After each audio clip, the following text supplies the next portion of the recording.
Welcome to Eat Sleep Nerd, a podcast where you can check out, go AFK, and relax with us as we discuss all things nerd. Comic books, video games, movies, TV shows, and anything else that gets geeks more worked up than The Last of Us fans getting their first filler episode.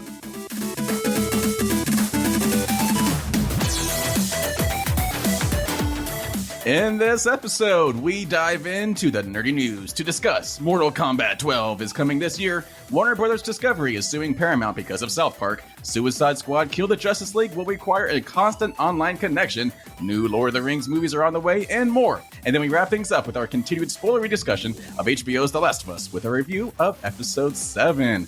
And welcome to episode number 46. I'm your dorky DJ, Corey Winter, and as always, I am joined by my nerdy brother Josh Winter, and our geeky friends, Jason Summer and Christian James. No! I'm Raiden. If you could have heard the thunderclap, it would have made more sense. I was like, did he just have a stroke? Yeah, like Christian's little intro every single time is just a new noise. Like, it's not even a word. Like, it's... Next time, do that Hans Zimmer, just like, oh. Right. Love it. I do it. Made a theme out of one note. How you guys doing? I have two less teeth in my head, so. Oh. What? Like on purpose? Yes. This was a planned event. Yes. Okay. Yeah. So this was a wisdom teeth Good? in? So a long time ago. In a galaxy far, far away. Far, far away. My bottom right wisdom tooth grew in sideways. Mine did too. Yeah. And then cracked my molar in front of it.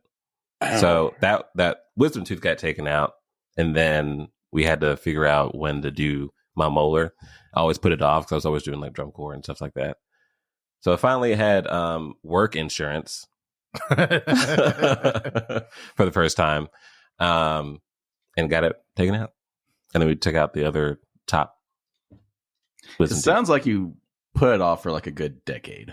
That's a very long time. Right. Wow. Good job. Wow. My dentist is still waiting for me to schedule the removal of my wisdom teeth. That was like 15 years ago. Don't they hurt? No. Mine are fine. Okay. Oh, yeah, I went a very long time. Like the other ones grew in down. Yeah. Which of course, is crowding my teeth, but Right. I don't feel anything. Okay. I have a big mouth, so it's fine. Also, like Fair enough. I did this Thursday morning and went to work. Nice. On drugs? No.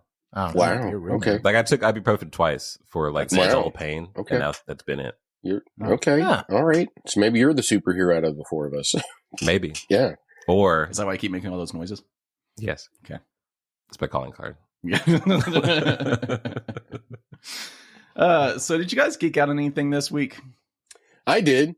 I did two geeky things this week. So Carnival Row started back up, season 2, which is a fantasy steampunk 1890s time frame type of thing, where the British kind of, or I guess the industrial societies live alongside fairies and fae and fauns and stuff like that. It's very interesting. Orlando Bloom's the lead on that. He's still around. Yeah, actually, What? Yeah. actually, he produces. I was it. literally thinking about him the other day. well, and I was like, yeah. where is he? Now been? you know. It's really good. It's kind of dark, very mature, but very good. I also started playing Final Fantasy 14 online. I talked to one of my coworkers, and I was telling him that like I haven't found a game that I really liked, and like I'm trying all these games, and nothing's really sitting. And he's like, well, why don't you try Final Fantasy 14? I'm like, I heard horrible things about that. And then he told me the story about how they revamped it, and I'll save that for a later time, which is a really cool story and how they did it. But I'm really enjoying it so far. You can do the entire story mode while on the MMORPG stuff, and then you can do the online stuff later. So I'm doing story mode right now. So it's really cool. I'm enjoying it. So this week, I started watching this new show called The Consultant. Have you guys heard of it over on Amazon? No, never heard of it. No. It stars Christoph Waltz, which was like the selling point. For me. Like, wow, he's doing a TV show. That's Say no more. interesting. I'll watch. And it was on Amazon, so I was like, okay, rolling out the big bucks. And the premise was intriguing. So Christoph Waltz plays this mysterious consultant who comes to the rescue of Compware, a mobile gaming company, after the murder of its CEO, and he seemingly starts running the company. And that sounds intriguing, like Christoph Waltz playing this mysterious guy that shows up out of nowhere after the murder of a boss to run a company that's like a video game company. So shouldn't the police be involved? Oh, so it was intriguing, but I'm like 3 episodes into it because I dropped all the episodes at once. And I'm just like, this is kind of stupid. Like it has a really, like, Christoph Waltz is intriguing. Like, he's a very dark, mysterious guy. You're curious what his end game is. And he's very peculiar and just, he acts weird, and he's very obviously charismatic, as he always is. But the rest of the show is just stupid. Like, it keeps raising questions, but like nothing's getting answered. It's like I'm losing interest.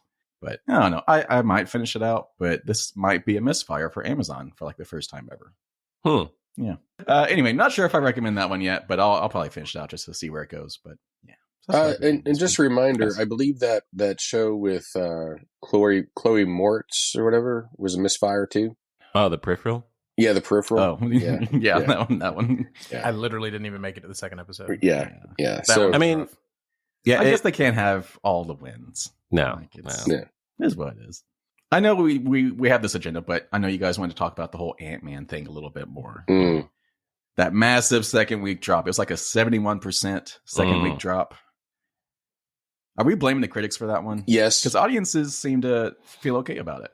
Yeah, there was a discrepancy in scores. Yeah. Between audiences and the critics. I mean, it's not a bad movie. No. It's fine. Yeah. I think there's just so much hate being heaped on it just for the sake of heaping hate that it's affecting the viewership. I think it's being, the people are being disingenuous with their extremely critical takes on it. It's not a bad movie. It's definitely not Marvel's best, but it's not bad, and it shouldn't be dropping like it is. Yeah. But yeah, it's just that one thing that we've gotten from the previous Ant-Man movies. It's less an Ant-Man movie, like Joss coined. It's a Kang movie with Ant-Man in it. Yeah. And it's just disappointing that such a big character like overshadowed their main character. Yeah. But I mean, you got to roll with those punches. Speaking of rolling with punches, Jonathan Majors. Yes. Yeah. I brought this up before we started recording, and I was like, man, this man is getting his bag. It's very possible that he stars in 2 number 1 movies at the box office in consecutive weeks. Yes. So if Ant-Man held strong at number 1 this week, so if Creed 3 comes out this next weekend and debuts at number 1, he might be I think it might be the first actor to lead in 2 back-to-back movies that debut at number 1. Yeah, Jonathan Majors out here making his money. Yeah. So is that what bag is? Getting his bag is making. Oh money? Yeah. Okay, I had never heard that phrase before. I'm like working. Jason's not from Jason's not from the streets. Back in the day, when people rob banks. They put it in the bag. Yeah, no. I picked up on it as we were talking about it. But I wanted to be sure. I'm just like, okay. Before he uses it in his next Zoom meeting. Yeah. Right. Like, hey, are we making bag on this customer? Excuse me. Oh God! That's man. That's just I that's just physically neato. That's just neato. I hadn't heard that. That's totally nifty. Do you guys want to get into the nerdy news? Yeah, let's move on to that whack news. Move on. Swoosh. Oh gosh! Just do it.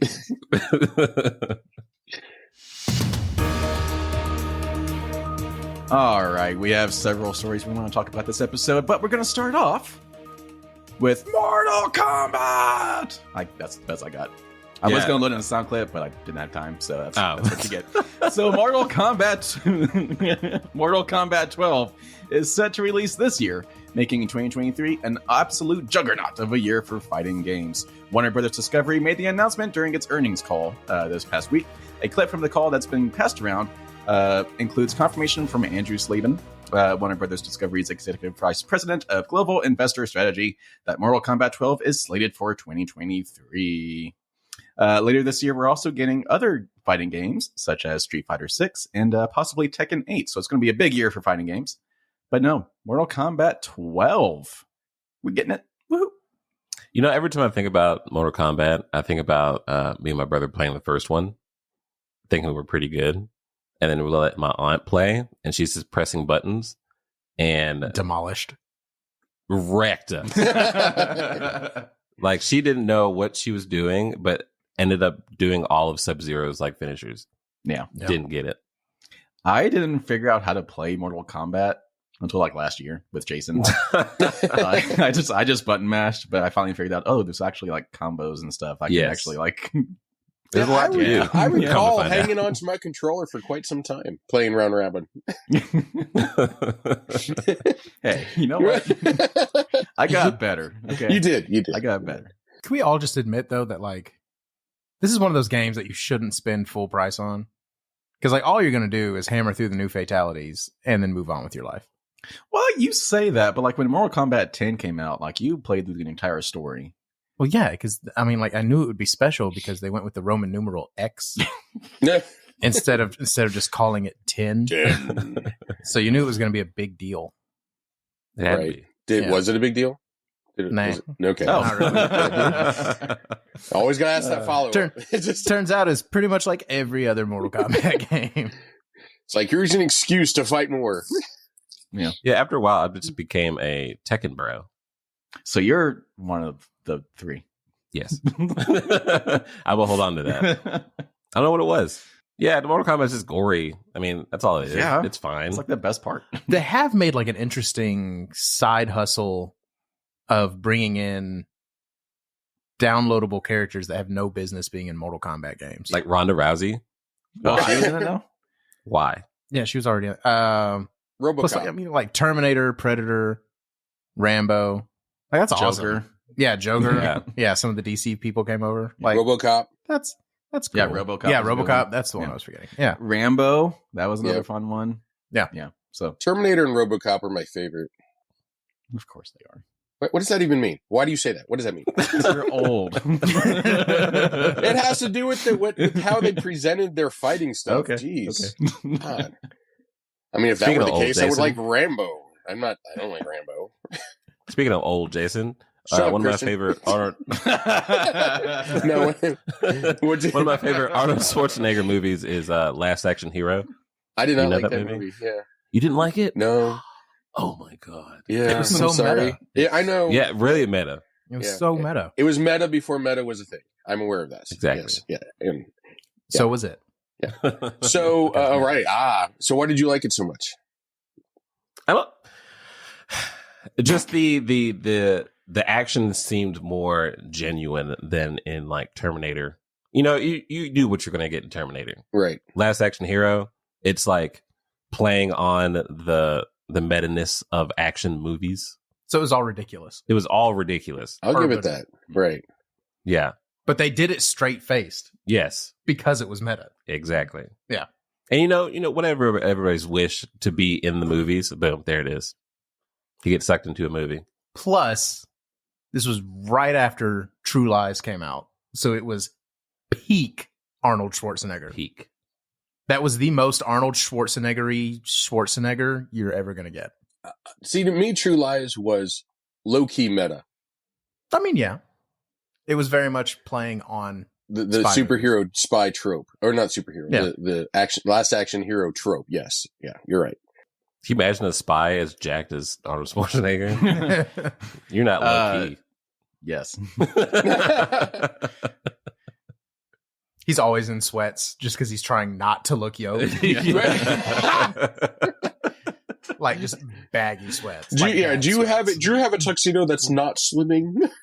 It's like, hey, do you see this man just peeking over this newspaper, yoked out of his mind? He He's doesn't up to stand something. out at all.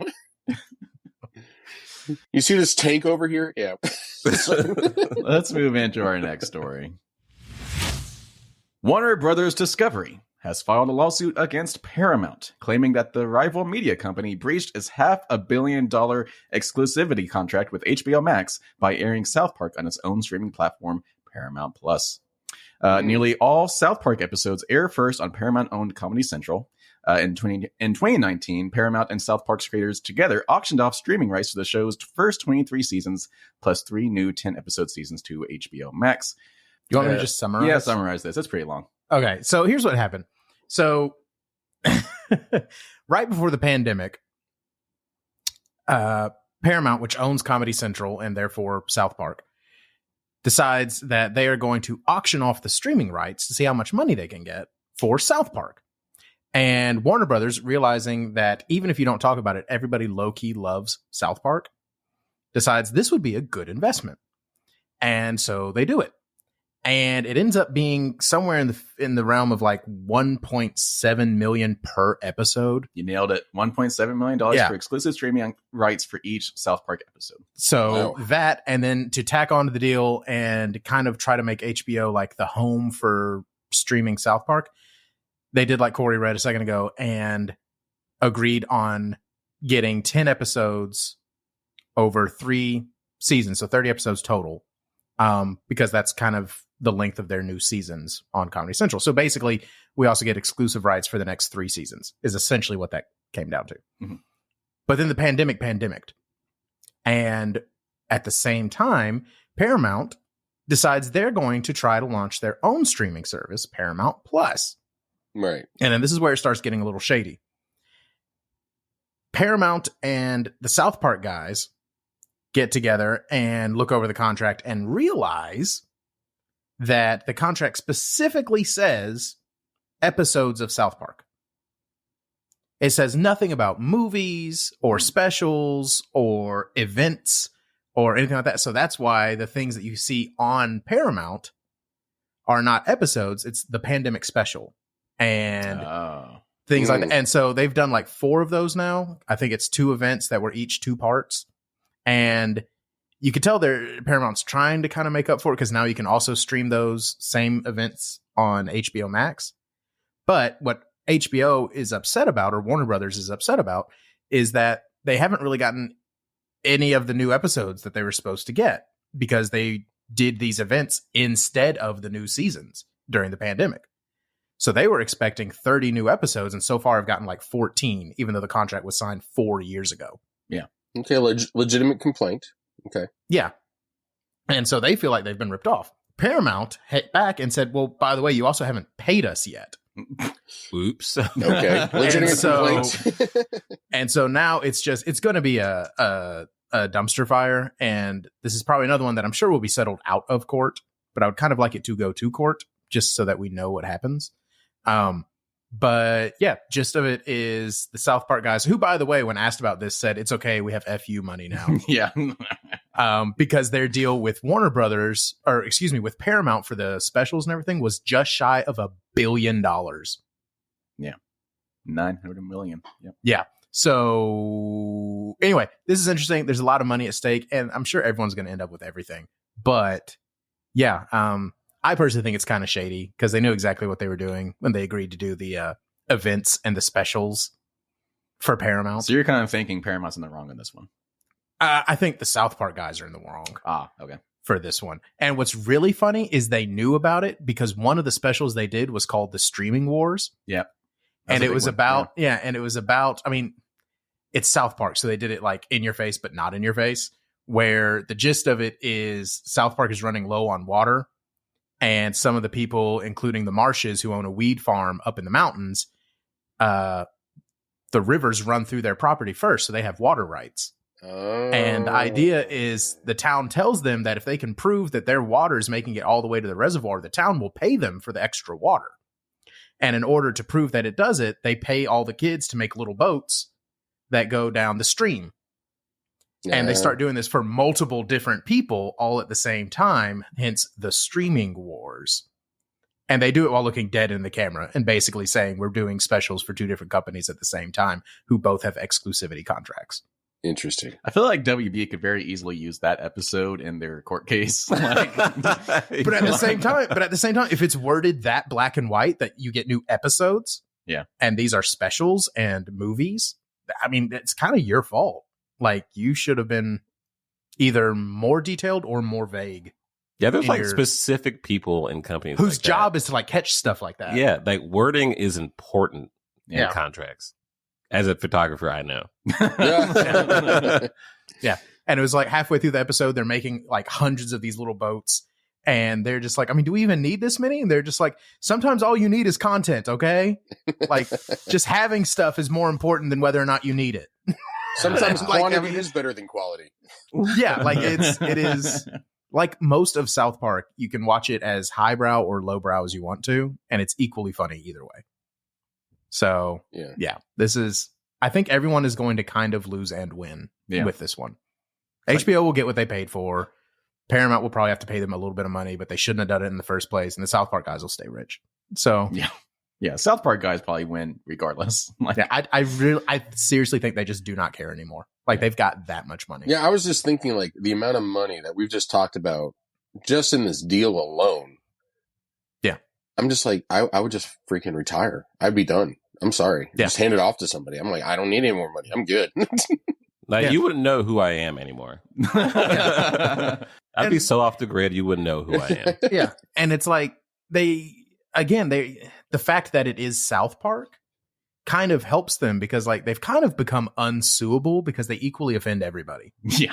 Like it's kind of talk about how they're still like we're in 2023 and people are still getting offended by their content. But no one's getting sued anymore because as soon as it gets to court, well, I mean, aside from this, but that's because of a business deal, not because of content. But like as soon as Jason he is holding up a finger. Oh, okay. There is a new thing, and I can't look it up because I'm using my phone for this, and then I'm not on any of my computers other than work, and I'm not using work for this. Apparently, Meghan Markle and Prince Harry are looking at suing South Park. Yeah, but everyone said the same thing when they announced that. Like, no one takes it seriously because it's South Park. Yeah. Like, you're just kind of proving that you're out of touch by trying to sue South Park. Well, everyone knows it's a parody. I'm just saying, I know, but that's the point though. Is no one sues South Park because it doesn't go anywhere because it is obviously a parody. Mm-hmm. So, because Caitlyn Jenner could go for years in court for what they've done to her. Yeah, that was rough. All right, let's actually tie this into our next story because it is a WB story. So WB had a recent earnings call as well, where it was disclosed that the company lost $2.1 billion last year. Oof. But the bright spot is their video game division, specifically Hogwarts Legacy, the recent video game that we reviewed a couple episodes ago, has sold more than 12 million units since its debut earlier this month, making it the biggest global launch ever for WB Games. Yay. WB's still in trouble. Yeah, how do you lose $2 billion? They kept canceling things. like the whole like business tax write-off thing, they were just going like, that sounds like a good idea. Just keep doing it. Yeah, the flip side of that is you have to report a loss. Yes. And otherwise the tax write-off doesn't work. Right. So I guess this is part of that tax plan. Yeah. But no, I mean, aside from losing $2 billion, the game, Hogwarts Legacy, with all the units that it sold, generated $850 million. So almost $1 billion from this game alone already. And it's only been, 2 weeks? So, yeah. Good job. Keeping WB afloat. So remember on episode 41 of this podcast where we talk about, hating live service games, specifically Suicide Squad Kill the Justice League possibly having live service elements? Do you guys remember that? Yes. Do. Well, it has been confirmed that Suicide Squad Kill the Justice League has live service elements, and it requires a constant online connection even for the single player component. Why? But why? But why? But like why? But why? But like why? Hey, Christian, you need to chime in. Why? Okay, there you go. So this game was officially shown off at Sony's State of Play most recently this last week. And as the headline of the showcase, the game was shown off to have plenty of details on the story and tons of footage of the game in action. But in the 15-minute segment, we got to see more details of the general framework of the game, which is an open-world action shooter that essentially blends Batman Arkham Knight with the flow and action of the likes of Sunset Overdrive. It's Fortnite. It's Fortnite. It didn't look all that impressive. Like it's Fortnite. It's what it is. It's a pretty Fortnite. And I'm out of it. Like, imagine giving a video game presentation where you actively lose your audience the longer your presentation goes on. People become less interested while you're giving your presentation. And like, why is history repeating itself? Because I mentioned to you guys when Microsoft originally debuted the Xbox One like 10 years ago, whenever it was, they introduced it as an always online console. And so people that did not have a steady internet connection were pissed off because they could not get the new Xbox because it wouldn't function because they didn't have steady internet. And so Microsoft got a lot of flack for that. So ever since that, why would you ever make anything always online? Especially for a single player experience where you're not communicating with someone online. Because it's a service. Yeah. How can they serve you if you're not online? And how can they charge you for that service? Like every other game where you only go online when you need to get an update. Like, come on. Money. Yeah, it's money. Yeah. That's And again, money this is what we're seeing is the future of video gaming. I'm out. Yeah. I mean, I'm just saying, like, yeah. I mean, you're still. And they were, and they were even saying that like the live service stuff is like cosmetics and things like that. Yeah. Okay, so you've spent a gabillion hours making sure that we can access the cosmetic store for your game. Is the game any good?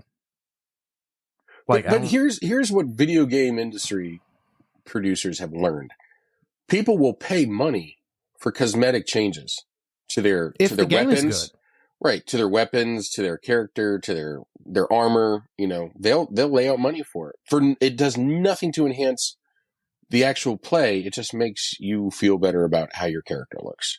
So it's not stupid. I mean, it's stupid if that's what you prioritized over making the game, though. And fair enough. That showcase, that's what it looked like. Like, none of the characters really looked like they operated particularly any different than any of the other ones. Like, they were all just shooting stuff. Even characters that don't usually use guns. Yeah. Just shooting stuff. Like, I don't. Good job on that first-person shooter stuff. Like, I mean, and like squad-based shooters used to be cool. Like, you changed characters to have a different experience. Like, one of them was the tank, one of them was super nimble, one of them was. And this sounds like it should have been like that, but like from the showcase, no, everyone's just guns blazing all the time. Like, nothing.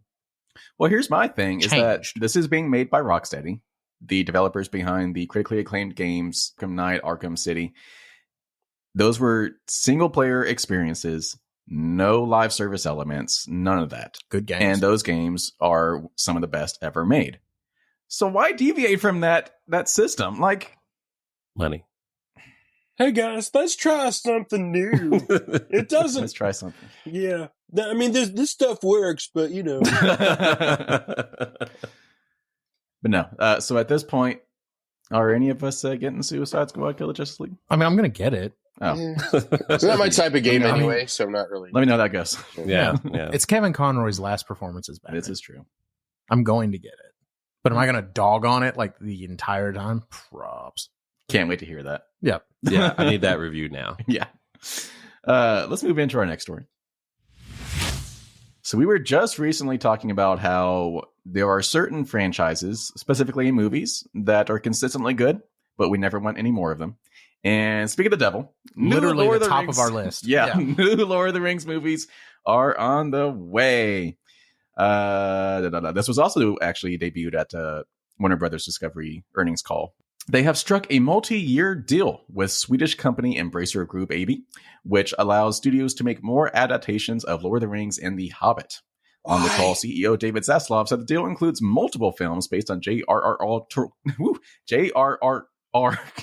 There's only two R's. J.R.R. Tolkien's series. Anyway, so yeah, more Lord of the Rings. Not much details came out from this, but yeah, we're getting more. No, this was one of the things that kind of made me nervous when Zaslav first started talking about his acquisition of Warner Brothers. Because, yeah, I think the future is franchises, and he starts listing off the franchises, and it was just like, all these franchises are done. Yeah. He was just like, yeah, we're Lord of the Rings and Harry Potter, and so we're just kind of like, okay. And it's, again, the report is just vague enough. I don't know if these are remakes. Why would you remake those? Of the movies that are already done, or because they're 20 years old now, or if they will be additional films set within. I mean, that might be cool. Because these are a different set of rights than the television rights, which Amazon currently has. Which is also why a lot of people think even though Gandalf is Gandalf, they'll never be able to call him Gandalf. Because Gandalf is a film character. Mm. And since he's not mentioned by name in the original books that the series is based on, it makes it difficult to call him Gandalf. Anyway, it gets complicated fast. But I don't know. I just have a lot of questions. And I also guarantee within a year we'll get an announcement that they are remaking the Harry Potter franchise. Again, I mean, calling it. These are so both these franchises are such a part of our culture and our movie history and our references and even our existence. I think it's absolutely pointless at this point to do this. It just seems like you had a near perfect product that still holds up, not only as a story, but as, technical effects and computer graphics. I mean, nothing is like, oh, that aged poorly. And even the extended editions are more sought after than the standard editions. I mean, you still have a nearly perfect product. There's no reason to make them. So I'm hoping it's just stories within Lord of the Rings. Yeah, it's bold of you to say that these would be remakes. Like, I just don't see why that would be beneficial to them. Well, I mean, again, if it's based on the works of J.R.R. Tolkien, he only had 3 sets of books. He had the trilogy, The Hobbit, and the Silmarillion. And the Silmarillion, yeah, is what's currently being made into the Amazon series. So they're not going to go there. You're inviting comparisons you don't want, because that's a completely different company. The only other 2 things are the movies that have already been made. And so unless they just bought the rights to make films based on that, just so they can basically make whatever the heck they want to in the universe, I don't know. What else is there to make? They're going to remake the movies. I feel like Peter Jackson saw James Cameron, what he's been doing the past year. It was like, yeah, I want some more money. I don't think he would do it. They had to give him a truckload of money just to get him to do The Hobbit. I think he's done. So I'm going to make this a bold prediction for Josh. He is predicting that they're remaking Lord of the Rings as a part of this new deal. Yes. Like the story we have already had.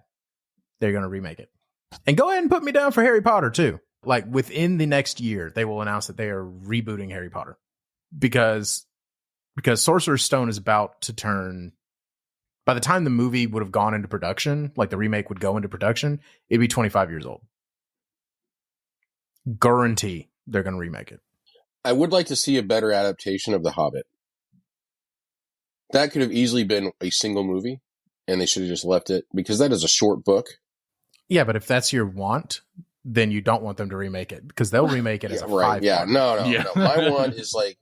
They're not going to remake it as one of those books that are perfect for a one movie arc. Yeah. The only things that we make into one movie are book series that are 12 books long. Right. Like, I don't know, The Dark Tower. Yeah. That's actually a very astute point. Like, we always milk a single book for an entire series, but like entire series of books into one movie. Like, yep. And not even like a long movie. It was an 84-minute movie. With trailers, you were out in 2 hours. How can we ensure that this is just a horrible piece of trash? Yeah. The director just comes on screen afterwards like, did you get it? Did you get was that everything you wanted? Well, this was another cycle in the Dark Tower. It's like after the events of the Dark Tower. Like, no, why even make it? This is so stupid. Anyway. Yeah. These are just stupid. It's just stupid. Stupid. Let's move into one more story. So there are some reports, not official confirmations, like Marvel has not announced these yet, but some reports are saying that a couple of MCU sequels are officially in the works. One is, makes sense, a sequel to Shang-Chi. Is that Shang-Chi? Shang-Chi, which makes sense. I'm on board with that one, right? Yeah. And then a sequel to Eternals. Boo. I'm on board. Not even boo. Yeah, like not really even boo, but it was just so. It was so mid. bland. Well, let me just say, before that ever is announced, let's discuss the thing coming out of the ocean Right. Okay. in one Yeah. movie. They did. What was it? In It was She-Hulk, I think. I think it was in She-Hulk, maybe. Or There Miss was like Marvel. an article on her thing was on her.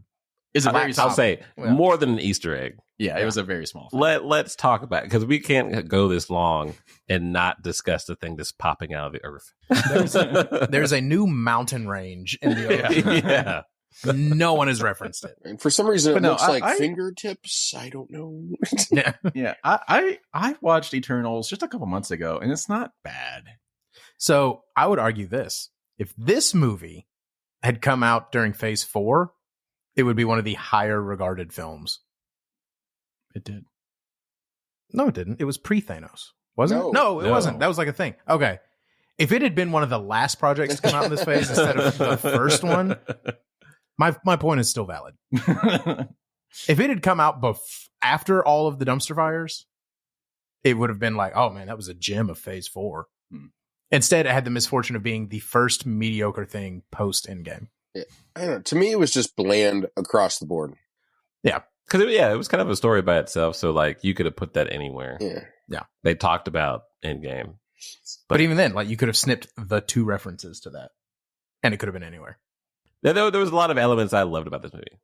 I mean, there were some There great was a lot of elements I concepts. loved. Yes. Yeah, I agree. There were some really good concepts in the movie. It just was meh.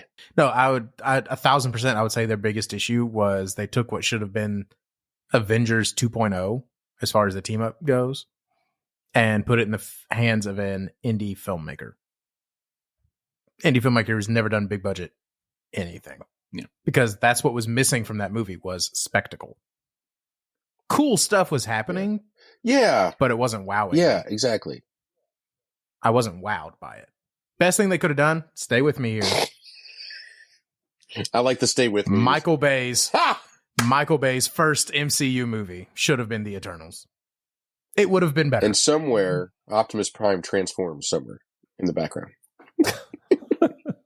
Well, there we go. We need a cross IP. Isn't Team up movie Transformers for part of MCU. Marvel? When it comes to comics, aren't they through Marvel Comics? I don't remember. I think they are. But the grand finale is the return of Iron Man, and Optimus Prime is the Hulkbuster 2.0 That'd be great. or 3.0. Yeah. We just fixed it. Yeah. Still directed by Michael Bay. So I know I said last story, but I actually do want to talk about Aquaman real quick. Word on the street is it's bad. Yeah, so it's had some test screenings recently, and it's apparently trash. Yeah. And honestly, I'm not surprised because I thought the first movie was trash. Now, see, I liked Yeah. the first I movie. did not. It was popcorny. I was all right with it. It was very- bad popcorn. It was Like, very popcorny. So is that popcorn at the bottom of the thing that they give you? Or like they fish it out of the bag? It's the not popped popcorn. It's the little kernels at the bottom. It's the bit that's a week old, but it tastes a week old. Yeah. Yeah. No, I didn't get that vibe. Don't get me wrong. It was not a movie I took seriously at all. Like, even a little bit. Hmm. But it's one of those, like, if you just turn your brain off and watch it, it was fun. I remember thinking it was kind of like a rare miss for Willem Dafoe for me. Like I was like, it's like, this isn't Willem. Yeah. I was like, and I adore his acting. And I was like, buddy, what happened here? So I don't know. I don't know. So there are reports that it's going through massive reshoots, which have always gone well for DC. Yeah. It's a pattern that they should stick to. Our new thing, though, is that we reshoot the reshoots and reshoot those reshoots, and eventually we end up with the Flash a decade. And then we use Zack Snyder's person removal and insertion software for certain individuals. I didn't like that phrase. Person removal and insertion. Yeah, person insertion. Person insertion sounds bad. It just fundamentally makes me uncomfortable. But no, that was slick as all get out in Army of the Dead. Yeah. Full on replaced an entire actor. Mhm. You never knew. Right. Yeah. Had I not known, I would not have known. Deep. By the movie Super alone, deep. I'll say that. By the movie alone, it never would have occurred to me. Helps when you got that Netflix money, though. Oh, yeah. That imaginary that- Netflix money. Yeah. Speaking of Maybe. Netflix money and Zack Snyder and moving on to the Justice League, have you heard about this petition or even this, I don't know, it might actually be a suit now, where Snyderverse fans are going to sue to put Henry Cavill back at Superman? That's dumb. There's no. It's like, legal Yeah. well, no, apparently there These people think they can do stuff. apparently there's precedent for, and no, there is, because I'm like, why are they even doing this? There's precedent for a similar situation where a studio had indicated a particular actress was going to play a particular character, and they didn't move forward with it. Oh, And so they sued I and kinda actually got remember this that. actress put back in place. And so they're using that as a precedent, a legal precedent, that they feel that they can move forward with this Zack Snyder and Can Henry you sue Cavill. on yeah. behalf of someone else? Was Yeah, that was Anna de Armas in that one movie? Yeah. yeah. Yeah. I forget which one that was though. Like she was in the trailer, but not in the movie. Right. I think that was it. And I think that that's kind of what they're using, which I think is not quite the same, but still, that's their argument. Well, so that's what created the law where movie trailers can no longer be misleading. Right. Like if something's in the trailer, it has to be in the movie or something like that. Yeah, which is kind of dumb because that's the point of a trailer. I mean, it's advertising, though. I think by virtue of the fact that Superman, Henry Cavill's Superman, was in the end of Black Adam, which was a Warner Brothers DC supported movie that went out, they're saying that that's the argument, is that they are indicating. But what But if the Henry universe is- Cavill? Yeah, but the universe is getting reset. I don't, Yeah. So it doesn't just matter. saying. Yeah. I know. I think it's I mean, stupid. it's an interesting. No, it's an interesting Yeah. thought. I get what you're saying, though. No, As a thought experiment, it's interesting. right. I'm just like, let it go. But it's also so dumb. Yeah, Henry Cavill would just come on the internet and just be like, "Hey, stop it. Yeah. I'm good. Yeah. I'm making money." Guys, thank you so much. Your support means everything. Please let it Yeah. go. Yeah. But I love you guys. As I have. He's wearing an ultramarine suit. Like, guys, please. It's time. I've moved on. with a Superman crest on it. I don't know.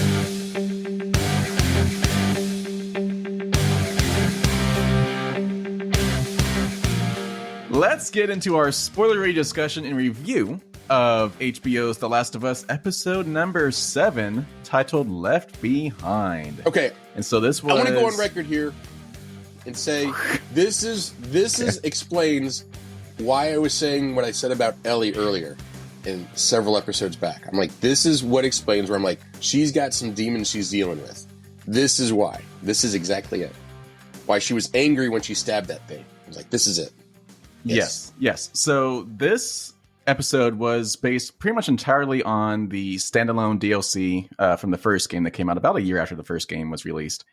And it was not shot for shot, but the storyline and a lot of the events were straight from that DLC campaign, where it does show about a month prior to Ellie meeting Joel, what Ellie was going through with her friendship and relationship with her friend Riley. So it was very much like the game, where they actually go to a mall after Riley comes back after joining the Fireflies. They enjoy some happy, fun activities like the merry-go-round and laser tag, and I think at some point they do like a water balloon or water gun fight and stuff like that. And it's that game, that DLC chapter, was set up exactly like it was in the TV show, where it kind of flashes back right after Joel is injured. And so it's actually like two storylines happening in that video game, where in present day, Ellie is trying to go to this mall to find a med pack for Joel, but it also flashes back to her time with Riley. So it actually was very similar to how this TV show set up. So it actually did come out storyline wise exactly when the DLC story kicked off. But yeah, so another standalone story. This is our second one so far this season. The previous one was the Nick Offerman episode. So it was mostly an Ellie story. We didn't get much Joel this episode, for obvious reasons. But how are we thinking about it? I liked it. It was a good episode that came out at the wrong time. How so? I agree with what you said. I mean, obviously this is literally where it fits in the game storyline. I almost feel like it would have been better to preserve the release storyline, though. Because what's going to happen is, looking forward, again, assuming they stick moderately to the games, we have this episode which killed the momentum, but that's okay to kill the momentum for an important backstory. But then the next episode, theoretically, is also going to be kind of a drag, probably until the end, when Joel wakes back up. So you're going to have 2 episodes back to back that kind of put the journey on hold. So, you know what I'm saying? Like, I don't hate the episode. The episode was good. It was very good.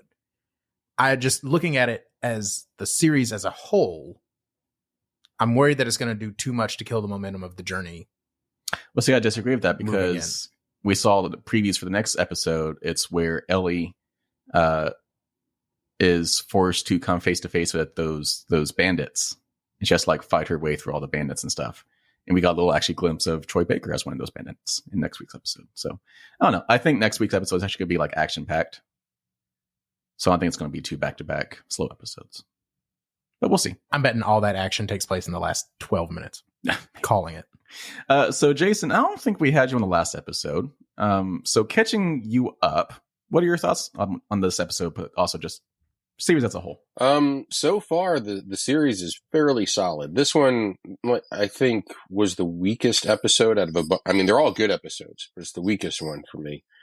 They really could have tightened up the storytelling and the timeline on this one. Like, there was a lot of I think they dallied too long at the mall in each scene.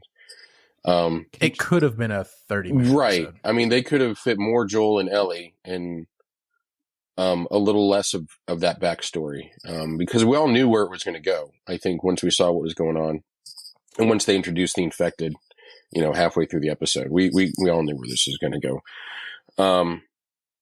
And I actually wasn't overly impressed with either actresses' performances either. I didn't feel anything for either one of them.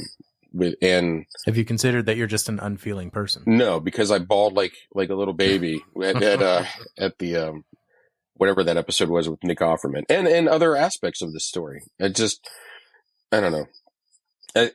So that's my thought. It was still good. I was more interested in how she's going to patch up Joel, and I only got like 3 minutes of that. So, yeah, that's where I'm at. So Christian, you haven't said much yet. Yeah, I was about to say, my pushback on that, Jason, is, I don't know, the IMDb thing that you pulled up says that the other actress, I forget her name. Storm Reed. Yeah. Yes, she's from the show Euphoria. Mm-hmm. That's where I recognize her. I love that show. Even though she's not necessarily like on screen a lot of the time, but when she is killing it. And she's Zendaya's sister. Sister. Yeah. And the way that she has to portray emotions all the time in that show, killer. And I mean, you're talking about a whole other show. Yeah, a whole other show. Yeah, but that's going to go into this show. And it was like that's why I was excited that she was playing this character. And when Jason said that you figure out like why Ellie's the way she is, this is the exposition for that. Yeah. And I thought it was beautiful. I did too. Yes, they spent a lot of time at the mall, but that was the point. Yeah. Like we could have said, they spent a lot of time with Frank and Bill. Same thing. They were trying to build up the emotion of why she was the way she was, her connection with this person. Yeah. That's all it was. And even though it didn't seem like it was long enough for me on feeling that connection, I still get it. Yeah. And because they put it, and they noticed in the episode that she was gone for like 3 weeks. Yeah. And but how long they had been in that room together, like roommates or whatever, we don't really know. Yeah, that's a good point. So how does it feel to be wrong, story, Christian? No, I'm kidding. I'll never know. No, so I think that's a good point. It's like with the Frank and Bill episode, we saw the relationship from the beginning all the way to the end. Yeah. With this relationship, we only saw it at the very end. Yeah. And I'm agreeing with you. Like, we didn't get the backstory on these two characters and their relationship, but for what we saw, I think it landed perfectly, and it did illustrate how much they meant to each other. Yeah. And yeah, I'm totally in agreement. I because disagree with Jason. Because if we could have seen how Riley protected her in the school before she left, probably would have hit a little bit harder. Exactly. This is what I'm saying. You just got it from the principal. Yeah, but I was gonna say, but that's what Jason is saying though. Is could we have spent less time at the mall and more time better utilized on the backstory itself? Well, no, that's not what I'm saying. Is I would just like to just see this the one, because like you only got like 3 minutes in the gym when she's getting bullied. Yeah, you assumed the fight. If it was at least that much. I'm not talking about like half the episode, but like just that much. Like see the origin of their friendship. Yes. Yeah. And then skip to the mall. Boom. Well, like maybe see like how much things were better initially while her friend was there. What is her name again? I'm so sorry. The character's name? Riley. Riley is there, and then show her like suffering with her gone, and then show how much better she feels when she shows back up. That kind of thing. I think that would have been better. And then less time in the mall. Because if you look at Frank and Bill, it's not, the entire episode isn't in one time period, in one spot. It is an examination of their life together, and you get bits and pieces of their life. And that's the difference. Here you get 20 minutes of them playing video games and, and being on carousels. And I get that it's important to establish the relationship between them, but I'm saying cut down on each scene by like a minute or two and do something else with it. That's what I'm saying. We're not getting to examine life. Yeah, and that's where I push back on the acting forefront. Yeah. Is that them both, even with the I guess the length of how long we were in the mall, you could see that emotion on their faces. I'll give you that. That's there. I'll give you that. Ellie missed her. Riley missed Ellie, back and forth, and all the experiences that they were experiencing together. You felt that. And then the ultimate, them being bit together. Boom. Yeah. It's crazy. I love it. So let's talk about a couple of just things that happen. Ellie being totally shocked by electric stairs. And then how they didn't know what screenshots were on computers. Right, that was funny. I did laugh at fantastic. that. I laughed at that. They laughed and then like, I don't know what a screenshot is. So how do we feel about the whole 80s 90s pop music a couple of times in that episode? Did that feel weird? Did that feel out of place? No, it would have tracked if the world shut down in 2003. No, I'm just like, did it change the atmosphere of the show? No, the 80s music indicated there was going to be problems. So it's a theme. I'm glad you said that, because anytime anything happy happens in this show, it's not going to last. Right. Oh, yeah. It's not going to last. It's not going to Last of Us. That was good. That was good. I have to give that one. Thank you. Thank you. Kristen's like, So anyway, 5 out of 5. Save on. Killed the momentum. I'm done. I was one dad joke away from being done. I'm done. 5 out of 5. Oh, we killed it. I guess we're going into scores. Yeah, I guess so, yeah. 5 whats? 5 dead best friends out of 5. Oh, Dang. Wow. Too soon? 5 dead lovers out of 5? No, I'm just 5 bites to the hand. dead. Okay, I'm doing 5 as well. What's really sad is that mall was doing better than most current malls. Oh. I was thinking to myself, like, wow, this is what Madison Square Mall looked like before it shut down. Like in its prime. When they asked, like, why are some of these stores not full? I thought they were going to say at this time malls were becoming passe, and and this was where the internet was starting to kick in for online ordering. That's what I really thought they were going to say, and that the stores shut down because of the internet. It would have been too early for that. Well, I didn't know. No, It was 2003. Yeah. I don't know. I mean, I don't know. Maybe 2003. I'm just saying that's where I went, though. I was like, but yeah, that was not it. So That also would have been funny. here we go. Mm-hmm. Give me more scores. Come on. Oh, yeah. I'm trying to think of mine. I want to do the out of something. Jason, you go. 4.25 inexplicably No. working cassette tapes. Okay, so now is this score for this episode alone or the series as a whole? Oh, dang. Because we're doing whole Yeah, series. 4.75. Which is why mine is still a 5. 4.75. You ruined it, you jerk. He would argue they ruined it. Oh, Yeah. well, okay. It wasn't me. They did. Yeah. 5 teeth marks in Ellie's arm out of 5. Stumbled through it, but he got there.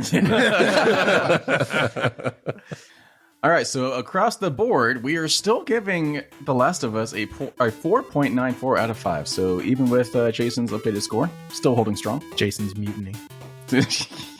Yeah. Even with the team's embarrassment. All right, so this is going to be a weird episode. I apologize, audience. I'm not sure what happened. We'll get it back together next week on the new episode of Eat, Sleep, Nerd, episode number 47. Look out for that one. Woo, coming out next Tuesday. But in the meantime... Change the batteries in your smoke detector. Oh, that's a good wow. one. That's important. Okay. Oh, also, hold on. Before we even end this thing, are we going to go see Cocaine Bear? Yeah. Yeah. Duh. Yeah. Yeah. What's wrong with you people? Jason's not. He is. So I want to do a serious review on that. Like straight faced review. I want to talk about the cinematography of Cocaine Bear. Right. I want to talk about the acting skills of the bear. Wow. That's going to be my thing. Does it really bear? I hear it's CG and Andy Serkis did the capture. Did he really? No, but wouldn't that be amazing? It's like You'd watch he's like that. stroking a bag of cocaine. My precious. Jesus. Don't say stroke. Yeah. Especially that hand movement. Yeah, so Cocaine Bear. Maybe we'll talk about that one next week. And we have 2 more episodes of Last of Us. We have 2 more. 2 more. 2 more. 2 more? 2 more. All right, cool. 9. 2 more weeks of that. What else? Check your oil. Oh, I need a servicing. So you got mine checked last week. I actually have to Nice. get mine checked. Thanks for the reminder. yep. One of you has a low tire pressure light on, and you're not doing anything about it. Go I go just take fixed care of that. that. I just Yeah. fixed it. Thank you. It's all this cold weather here. Yeah, my check engine light's on, but it's for something else. I know what's wrong with it. It's your O2 sensor. It's my ambient temperature sensor. Right. It just gives me the reading of the temperature outside, so I don't really care. Yeah, my car has a decibel reading thing. Like, this is too loud for you. No, it I know doesn't. what the temperature was. I had to get in the car. Yeah. It's cold. It's cold. Oh, goodness. This has been an episode. Yep. Yeah. And make sure you share this. Really, we're just trucking towards 50 here. Yeah. Right. Yeah. Just getting these The, out the of first way. video episode. Oh, let's end Yes. this before it gets worse. Okay. So, before the audience comes back for a new episode, what should they be doing? Well, they should be eat. They should be eat. They should eat, sleep, and nerd. This episode. Take it easy, people. Oh, God.